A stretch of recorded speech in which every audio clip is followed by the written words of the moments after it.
AI is all the rage right now. And so that's why I'm excited to bring on Profasee's founder, Chad Rubin, to the show today to go over his software Profasee.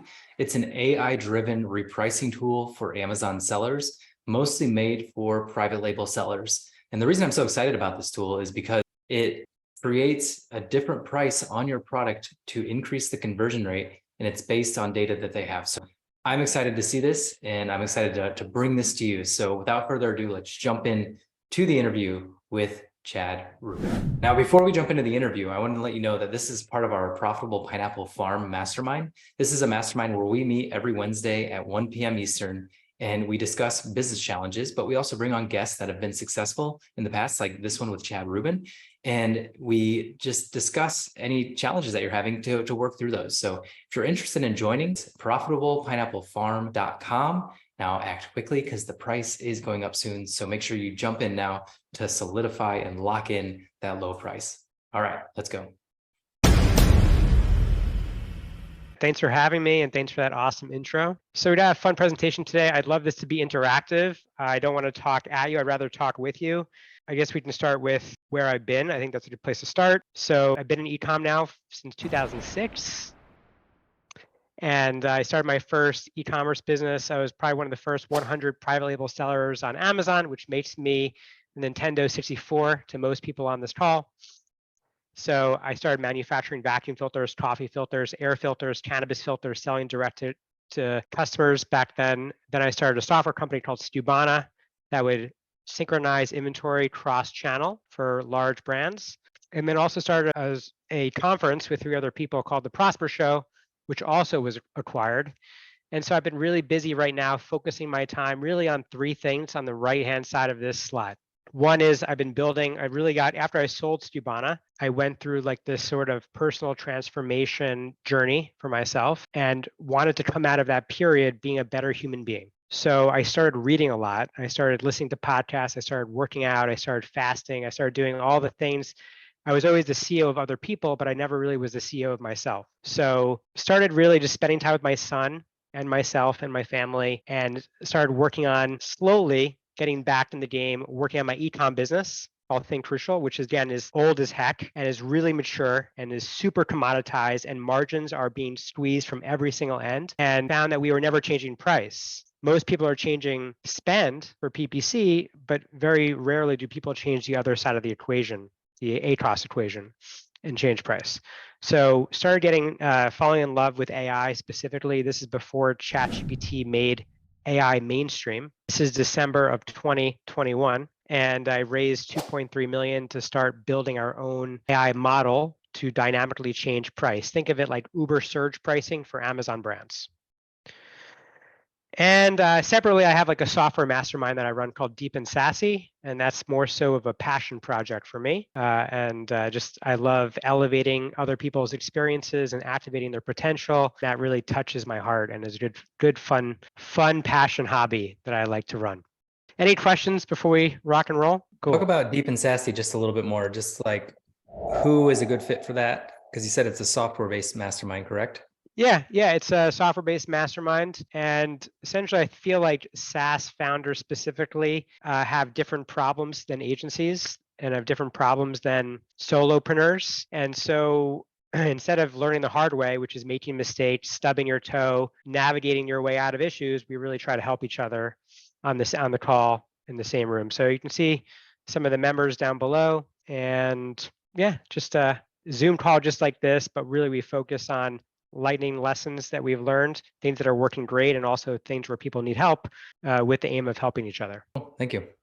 Yeah. So sold Stubana, took this reset like I mentioned. I bought this boat. I just took it to the Bahamas this past weekend for the first time. It was on my bucket list, and raised money to scale Profasee. So it's been really interesting transition for me after selling Stubana. And really, if you're listening to this call, right, it's very, very important that you know why you're here, right? So if you're feeling that perhaps it's harder to scale than it's ever been before on Amazon, or there's a lot of saturation, or you're not making as much money as you thought you'd be making, or you were making historically, and I think this is a really good place to start. So buckle up, let's go. So essentially, actually, like I shared, my e-commerce business has been slowly and surely crumbling as it's matured and has gotten super competitive.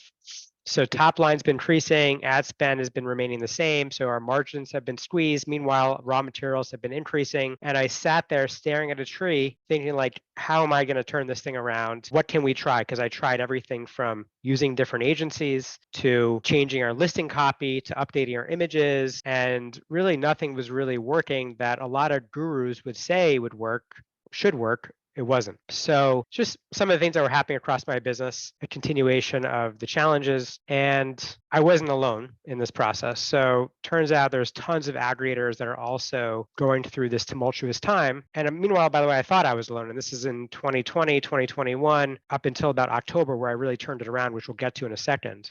And so meanwhile, inflation's been happening, raw material has been increasing, PPC is getting harder, cost per clicks are increasing, and really everyone has a plan until they're punched in the face. And this is a quote from Mike Tyson. And I felt punched in the face. And so in my opinion, like not everybody is going to survive Amazon. You're already seeing a lot of fallout on the aggregator side of things because they need to buy companies, operate them in a really efficient way, manage them successfully, all while managing their capital, the debt instruments, along with their investors.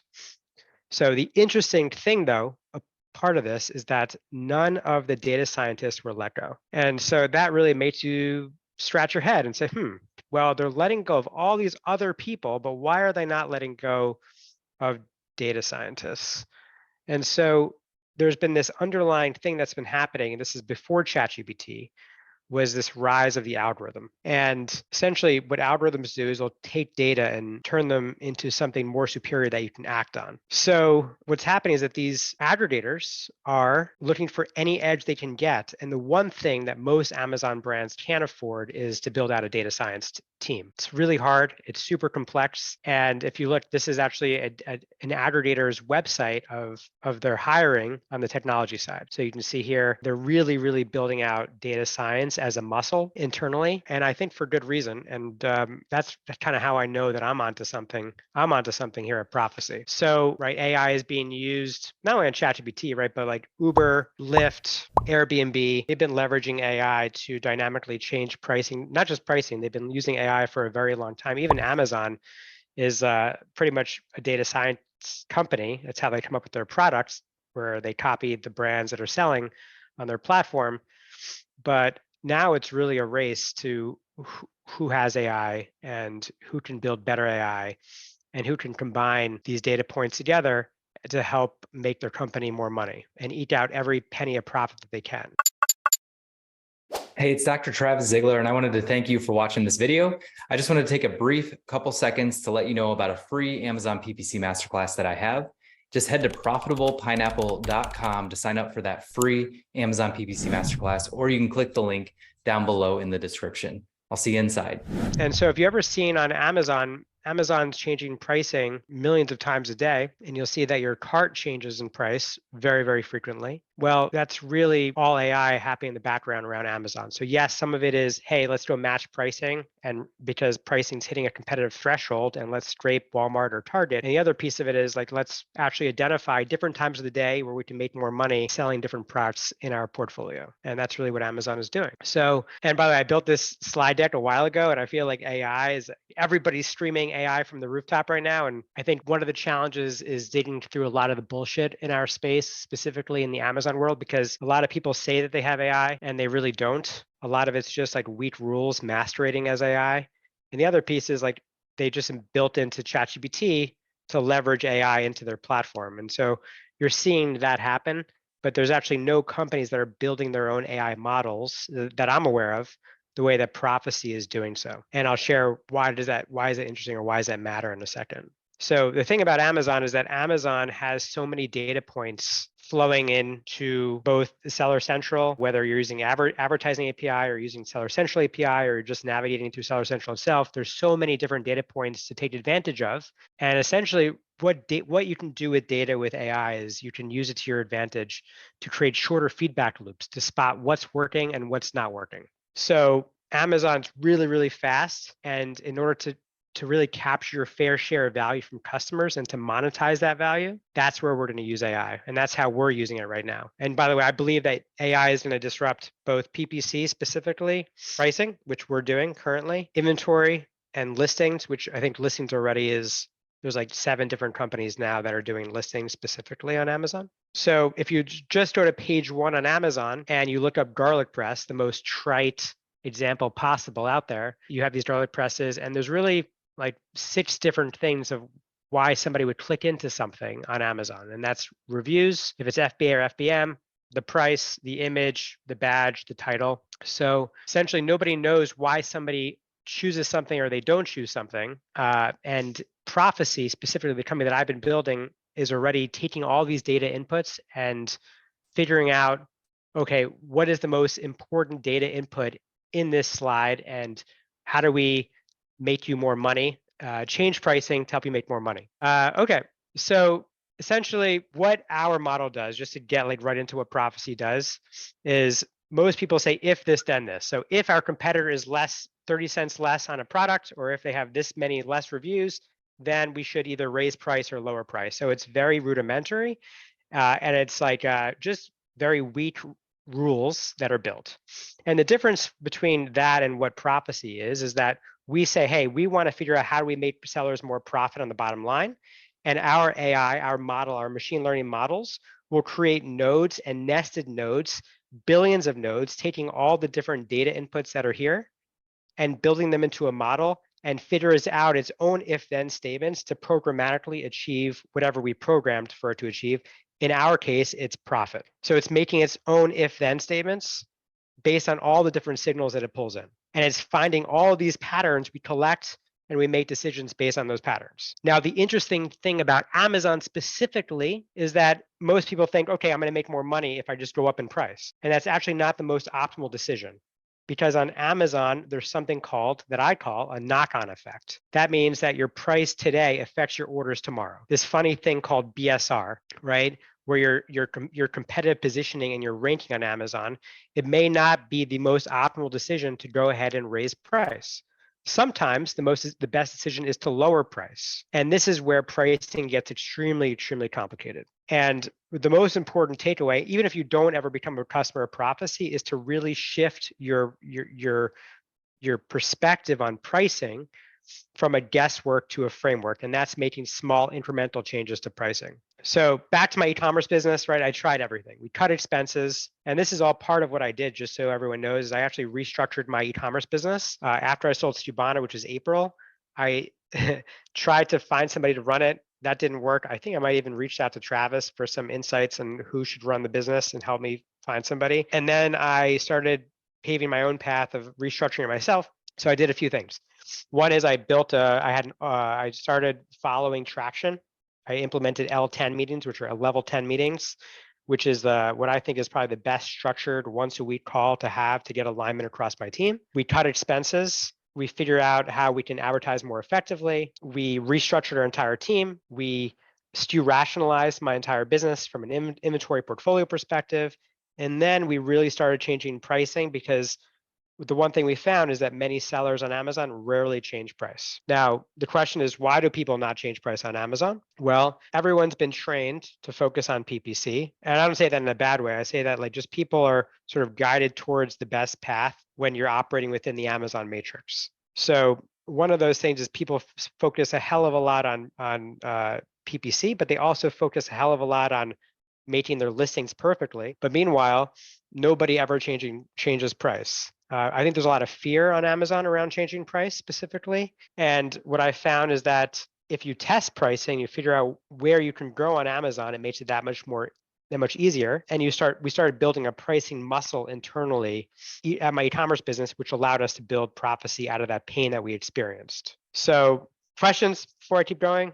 Hey, Chad, so you're basically going to go out and grab the information from listings too, right? So let's kind of aggregating it all together and comparing it to what the people that sign up for this has like. Yeah, so just to share a little more, and I'll go a little bit off script here, Profasee specifically. So we essentially are pulling in all these signals internally, right? Here's some of those signals right here, right? So seasonality, your BSR, past sales data, sales trends, but then we do reverse ASIN lookup on your ASIN. So we build a specific model around your specific product on Amazon. We go out and find your competitors. We pull their inventory positions, their reviews, any signal that you possibly can think of, we're pulling into our model, and we're building an algorithm around your ASIN, but also your competitors' products as well, and then figure out what is the optimal price in the competitive data set. Now, the next thing that we do, though, which is very important, is we have this thing called the hyper learning phase. So most Amazon brands never change price. That's something that we learned very early on. So if someone never changes prices, there's nothing for it to chew on. It's almost like you join Instagram or Facebook. Imagine you join Instagram and you never like anything and you never follow anything. Instagram wouldn't know what to give you. It would be confused. It would be like, wait a minute, what? I don't know if you like Trump or Biden. I don't know if you like intermittent fasting or if you like smoothie shakes or you're a vegan or you're a paleo, whatever. And so wouldn't know what to give you. And so if we never change pricing on Amazon, we didn't know what our AI should be actually learning and giving back to you to push as pricing. So we've learned from our own mistakes internally. And we essentially have something called a hyper learning phase that we built. So for the first month, we oscillate pricing within boundaries that you give us. So you give us your min price, you give us your max price, you give us your landed cost, and then we go out and do the rest. So we have a 30-day period of hyper learning where we train the model, and then we go out and exploit the profitable pricing opportunities in the marketplace. Does that make sense? Yeah, I love it. I want to touch it. And so just like Chat GPT, if you ever use Chat GPT, if you leave a thread on Chat GPT and you let it exist there and you keep building on it, it actually learns and gets better. I don't know if not a lot of people know that, but if you actually keep your thread history open, that thread is its own model in a way and has its own history where it learns. The same thing for our model, right? Where we learn based on the changes that we make.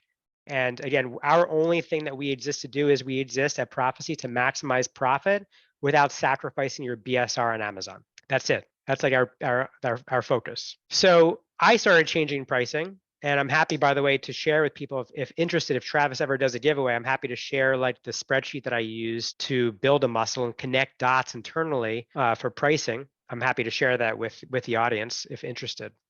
But let's just look at the impact of price, because I don't think a lot of people understand the impact. So we take this garlic press, it's selling for almost $15.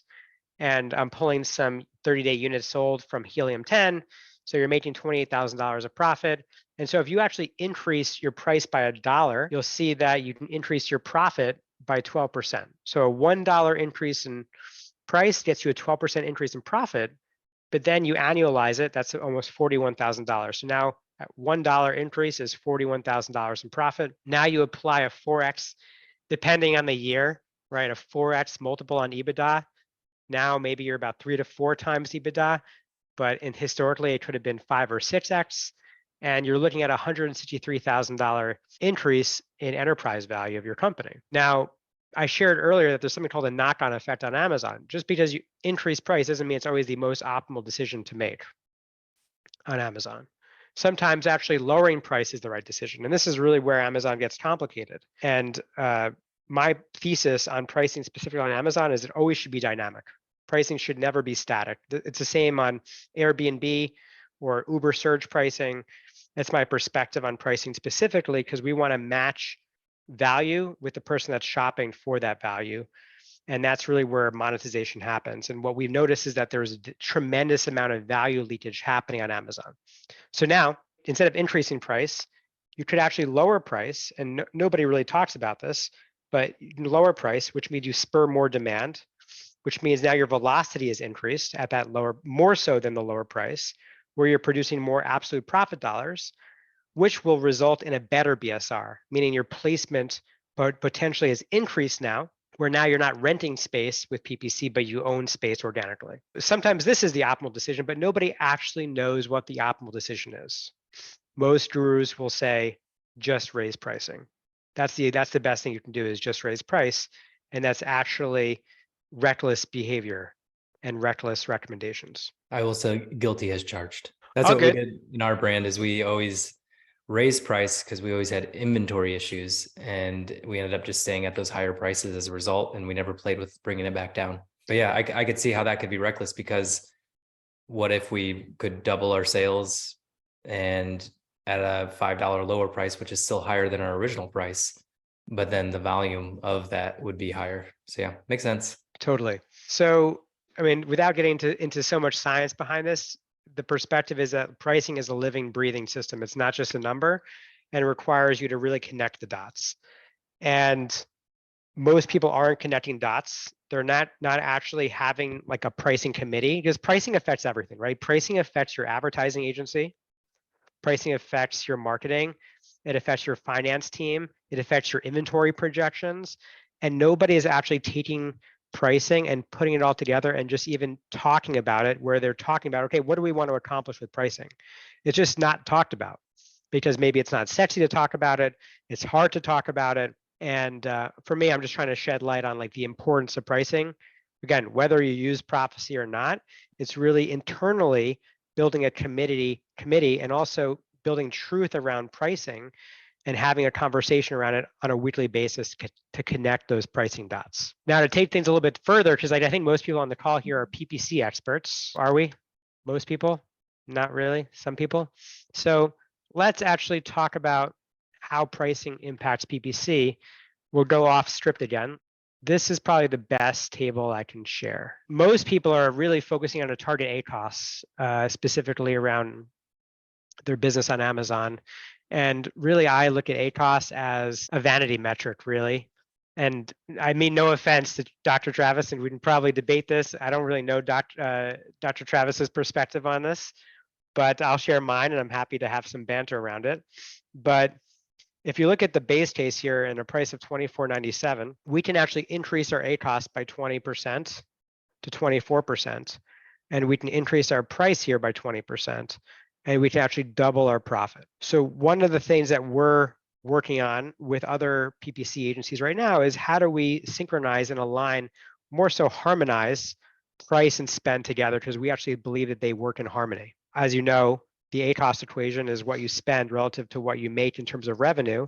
And those things together and synchronize and in lockstep could actually eke you out a lot more profit out of your business. I am very against ACoS as being even like a target metric for most brands, just because people put too much credit into ACoS and they need to focus more on their profit margin and using their profit margin more to drive different metrics like ACoS. And Totally. So it drives me crazy when people brag about their 8% ACoS on all the Amazon PPC groups, because it's one piece of an equation that doesn't really matter that much. And I'm very vocal about stop looking at ACoS and focus on other metrics as well. Cool. So it sounds like we're in complete alignment, which is pretty not the usual, by the way. But you can see here, like, you look like a rock star with a 5x ROAS, which is the inverse of ACoS. You look like a rock star, but your profit is so much less.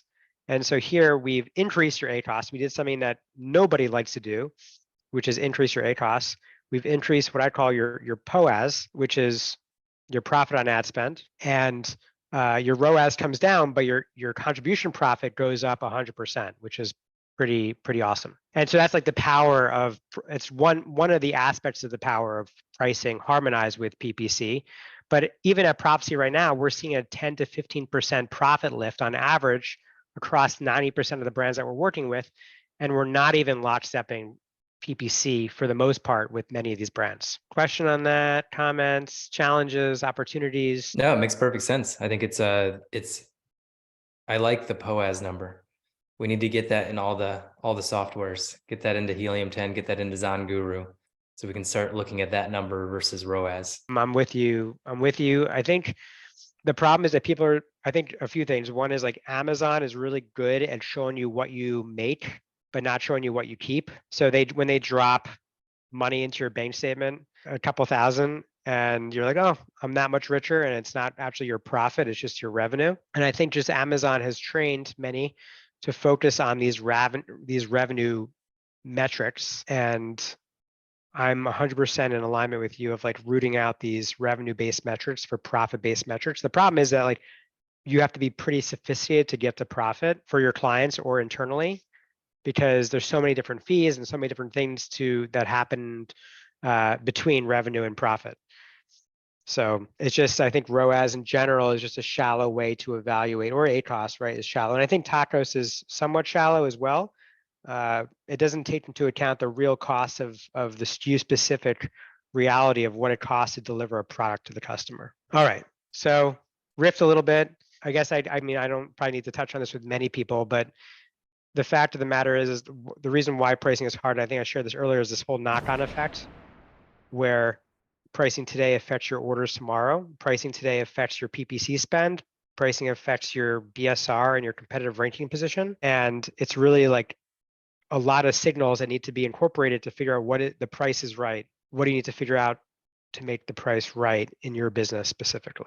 So I think that's it at a high level. And I'm happy to go into more detail around Profasee, our algorithm, how we operate, but I kind of want to stop there. You can scan that QR code, you'll find my LinkedIn, and you actually might even find the pricing strategy spreadsheet that you can download there if you're interested. Does Profasee also apply to Shopify stores? Yeah, not right now. We're just on Amazon. Okay. So we can give you your prices. So we know where pricing is going on a weekly basis. So we can give you where pricing is going, and you can actually go and take that price and make it price parity with Amazon specifically. But we don't actually change pricing currently on Shopify stores, just Amazon. And by the way, we're not even working with resellers on Amazon. We're only working with private label sellers, which I know when most people think about repricing tools on Amazon, they think about winning the buy box.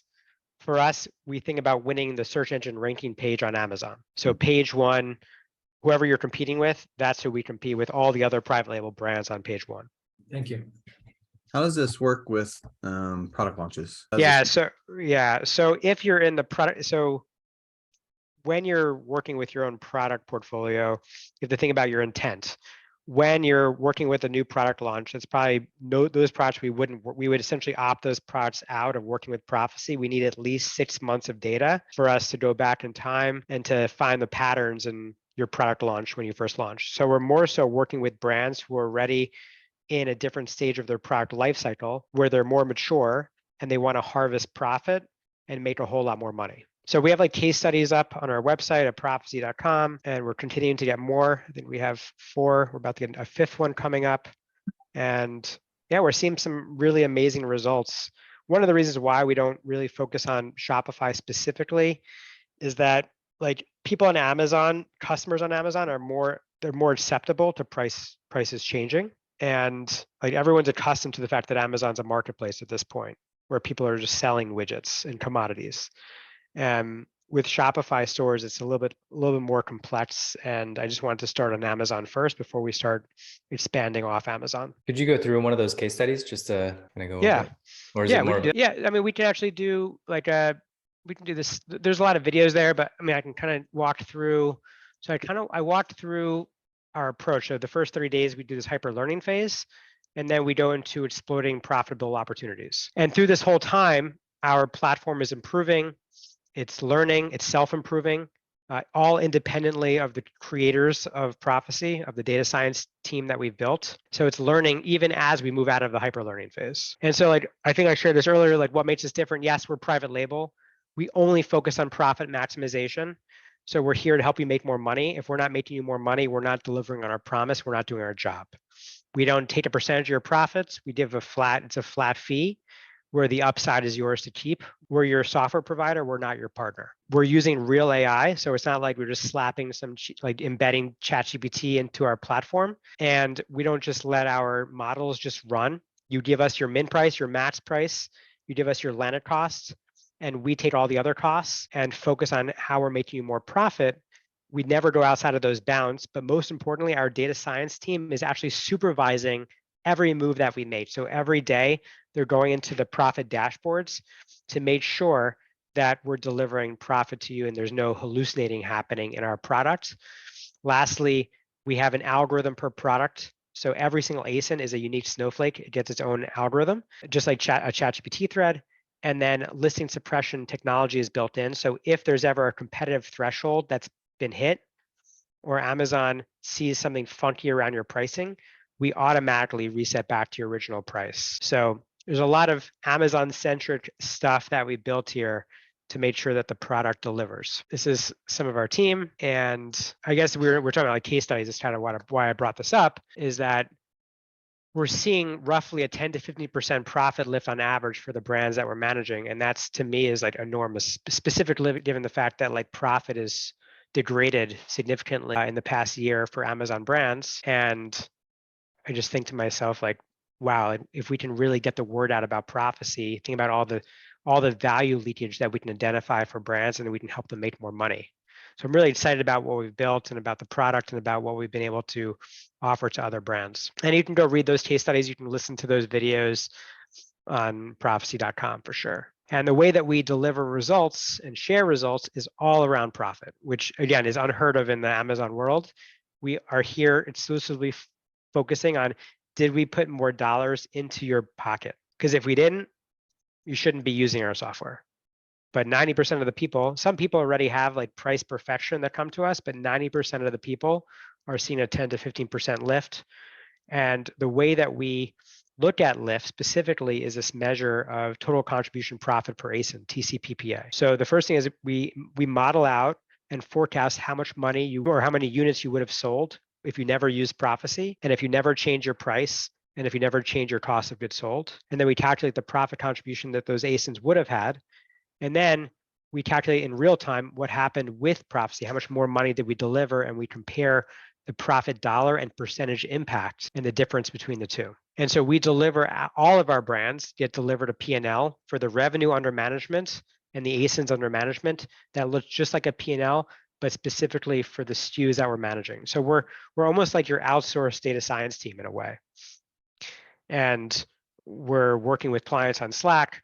We're meeting up with them to present them the results, and we're here to just help them make more money. And we're evaluating our impact based on how much more profit, this bottom line number here, that we're delivering. And everything starts with your price, right? So price times units sold is your revenue, and then it all trickles down. And so our process really is, we have a discovery call. When you sign up for Profasee and you request access, we'll share a presentation like this. And then you connect your APIs with 2 clicks of a button. We start analyzing which SKUs we can make you more money on. And then we have our kickoff call and we go live. Pretty straightforward, and it's very simple. It's like hitting the yes button at Staples. You just give us your min price, your max price, and your landed cost, and then we do the rest. Chad, how's this work around like the holiday time? Yeah, so if you know that you're gonna run a Prime Day deal or a Lightning deal or any other deal that Amazon offers, we would essentially, whatever price you want to go to, we would plan that whatever the bump is becomes our min price. So there'd be less exploration on the downside of pricing. So which means it just limits the aperture of how far we can go down in your price. Some other customers just opt out certain SKUs, and we just have a blackout period for whatever 30 days or 15 days for a specific SKU that you're running a deal on. If you're and someone's gonna probably ask this question anyway, so I might as well address it now. If you're doing a subscribe and save deal, not deal, but if you're doing subscribe and save, we put limitations on the behavior of the model so that it actually doesn't go up too high in price, to make sure that you're monetizing those subscribe and save deals, but you're not losing the subscribe and save offer. You beat me to it, because that was going to be my next question, because I know I asked it to you before at Prosper Show, I believe. And yeah. Man, by the way, I'm like, we're keep learning. Like we're continuously learning. It's a continuous evolution of our model. And as we bring on more clients, right now we're about 50 clients. We only launched in January, so super proud of that. But as we get more clients and we're getting more feedback and we're getting more data, we make even better decisions, and it informs the model to even help our clients make more money. But everything ties back to profit. Well, cool. Chad, I appreciate you being on. Yeah, thanks for having me. And make sure you check out this next video. If you enjoyed this content, you're going to love this next video that I handpicked for you. And what else do they need to do? Like this video and make sure you subscribe to our channel if you enjoyed this content.